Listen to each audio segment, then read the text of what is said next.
The second part of section 8.2 is we're going to discover what a radian is. And so the question we're going to look for is there any relationship between the length of the arc, the measure of the corresponding central angle, shown in radians, and the radius of the circle. So if you click on the link, if you open this up, or you might have to copy and paste and put the web address in, and you'll come to this page. This is a GeoGebra page, and we have this little applet that's really cool. So you see this little green dot right here that says drag me. So you click on that and then you can spin it around. And then you can look and see, so how is a radian related to the length of the radius? Notice the length of the radius is 4. So if I slide this around, the length of the arc changes. It gets bigger if I scoot it this way and smaller if I go this way.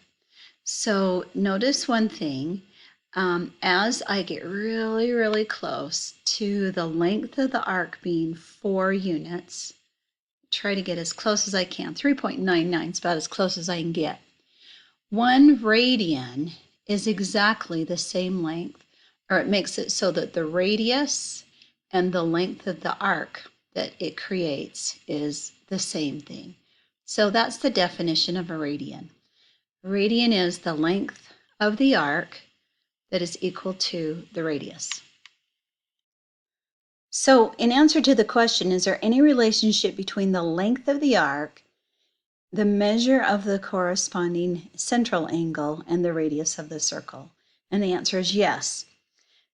A radian is that distance of an angle that makes it so the length of the arc and the radius are the same.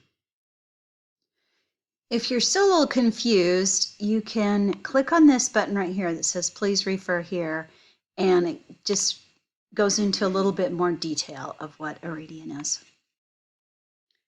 Now we're going to look back at our notes. And so our answer for this number 1 part is yes. When the length of the arc is equal to the radius, then the angle is 1 radian. That's what a radian is. Looking at number 2, you can play around with the applet while I talk about this. So for the radius of, let's just say that we're looking at a radius of 3. So for a radius of 3, then the angle measure is 1 radian. What's the measure of the arc angle? Well, it would also be 3, the same as the radius. So for a radius of 3, the angle measure is 1 radian. The measure of the arc would also be 3, the same as the radius. When the angle measure is 2 radians, then the arc length would be 6, or 2 times the radius. When the angle measure is 3 radians, the measure of the arc length would be 9, or 3 times the radians. When the angle measure is half of a radian, then the measure of the arc length is 1.5, or half the measure of the radius. Question 3 says, how many radius lengths wrap around the circle? So I'm going to jump back to the applet and take the little green circle and drag it around. And I'm just going to see how many go around all the way around. Now, if I get really close, it's going to jump to 0 and I can't tell what it is. So I'm just going to kind of hover right there and see how close I can get. It's approximately 24.84, which is pretty close to what the circumference we would have thought it should be. So let's think about that for a second. If the circumference, we know that it's pi times r times 2, or pi times the radius. And if the radius was 4, then if we multiplied that, we would get 4 times 2 times pi, which would equal 25.13. So pretty close to what we got there. Our applet didn't get right on, but we couldn't get that close to it. So that's pretty close. Will this be the same for every circle? So think about that for a second, because no matter what the radius is, our formula for the circumference is always the same. So if our circumference is based upon the radius, and a radian is also based upon the radius, then yes, this will always be the same for every circle. All right, let's look at example 1. In a circle with 14 millimeter radius, a central angle measuring. Now there's a typo in your notes. It should be 7 pi divided by 5. So anytime you have a reference of pi as an angle measure, that means it's in radians. That's just kind of the hint. So if it's degrees, it'll say degrees and have the little circle, or if it's in radians, it'll have a pi or it'll say radians. So we're looking for the arc length here. And the arc length this time, since we know the radians, is just going to be 7 pi divided by 5 times 14. Which, if you find the decimal form of that, it is just 61.6. And that's millimeters, because that's what the original radius was. Now in example 2, we have the degree in, or the angle in degrees. So this time, we're going to look at something a little bit. So as a quick reminder, here's a little applet that shows how we find arc length if we know the degree. So if the radius is 10, and we just like move the angle, make it bigger over here, you can see this formula right here. 2 pi times the radius times the fractional piece of the degree. So that's the formula that we're going to use.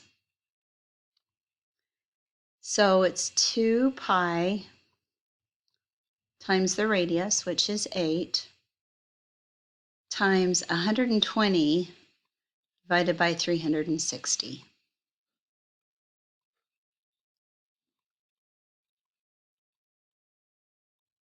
And then you grab a calculator and figure that out. Just basically 2 times pi times 8. And then timesing by 120 divided by 360 is the same thing as dividing by a 3. So the answer is 16.76. Or you could leave it in terms of pi. So it would be 16 divided by 3, which would be 5 1/3, or you could just reduce it. Sometimes they'll just have you reduce it. So 16 pi divided by 3, and that doesn't reduce, so that would be your answer. Now we're going to look at how to find sector area. And notice down here we have the two formulas, if you have the angle in degrees or if you have the angle in radians. So this first one, the angle is in degrees because it's 2 pi over 3. So on here, we take A equals 1/2 times the radius squared. And the radius on this one is 15. And then we multiply that by the area, or by the angle, which is 2 pi over 3. And you get 75 pi.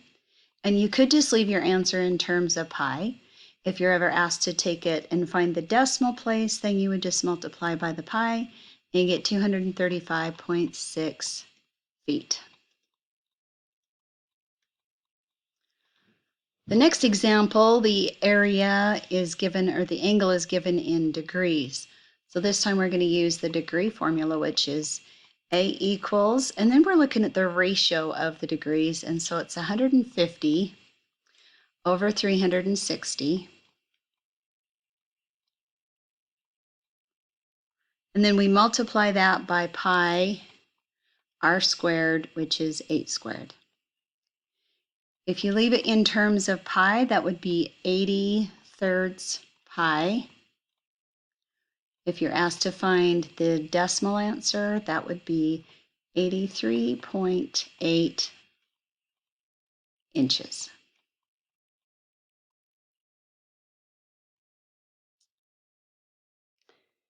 So now we're going to look at some examples of converting radians to degrees and then degrees to radians. So it's helpful to keep these formulas in mind.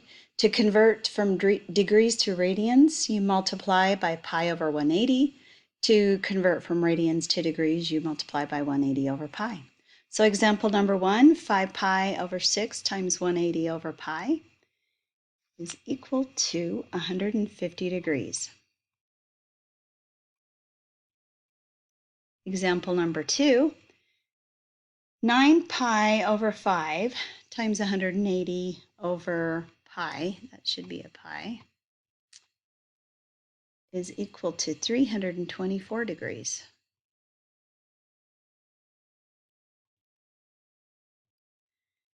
Negative 3 pi over 10 times 180 is just going to end up with negative 54 degrees. That's okay, that just means it goes clockwise.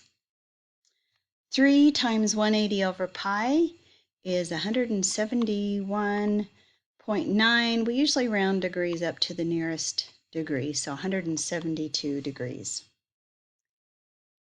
And lastly, how to convert degrees to radians. So if we have 210 degrees, we multiply by pi over 180, and then we reduce it. So we would end up with 7/6 pi.